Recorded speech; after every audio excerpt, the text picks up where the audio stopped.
Universal Music Group has decided to remove their music from TikTok after they failed to come to a licensing agreement with TikTok.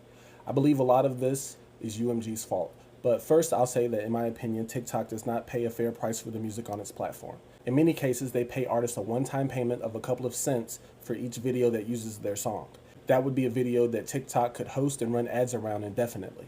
TikTok would not pay the artist per view that the video receives, nor would it pay them a portion of the future ad revenue that the video generates. So on TikTok, an artist will receive more money from their song being used in 10 videos that were viewed 100 times each than they would if their song was used in one video that was viewed 1 million times. If that same video were viewed 1 million times on YouTube, an artist might receive hundreds or thousands of dollars for it. Regarding UMG and the other major record labels have, over the course of years, used various methods to reduce the royalties of musicians signed to them, and also independent musicians. These record labels appear to have lobbied governments to have more legal rights than musicians. They have regularly made deals with music platforms to give themselves more favorable terms than independent musicians. They have also strived to make the business side of the music industry opaque enough that a lot of musicians won't understand how the business works and advocate for themselves. However, a lot of musicians will still make music just because they enjoy it, even if they aren't making money from it. And a lot of that music is as good or better than the major record labels' music. So when major record labels try to reduce the rights and royalties of independent musicians and keep many of them in the dark about how the music business works, they are essentially allowing a pool of high-quality, low-price music to develop in the market.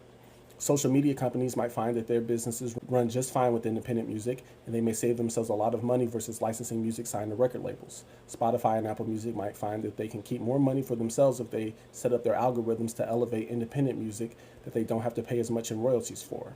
TikTok was probably willing to let UMG walk away in large part because of the pool of high-quality, low-priced independent music that is available to them. A lesson major record labels should probably learn is that long-term, it does not benefit them if independent music costs less, in the same way it wouldn't benefit Toyota if someone made cars as good as theirs but sold them at a quarter of the price. Musicians and record labels have a lot of competing interests, but they now have a shared opponent in a lot of tech companies. It would benefit musicians and record labels to work together to protect and grow a healthy music industry, but the major record labels have regularly tried to take a disproportionate amount of the rights and revenue for themselves at the expense of musicians. They often take 80 to 90% of the master royalties compared to a signed artist, and they have asked some streaming services to demonetize and in some cases remove the sound recordings of many independent artists while having the nerve to call that an artist-centric royalty model.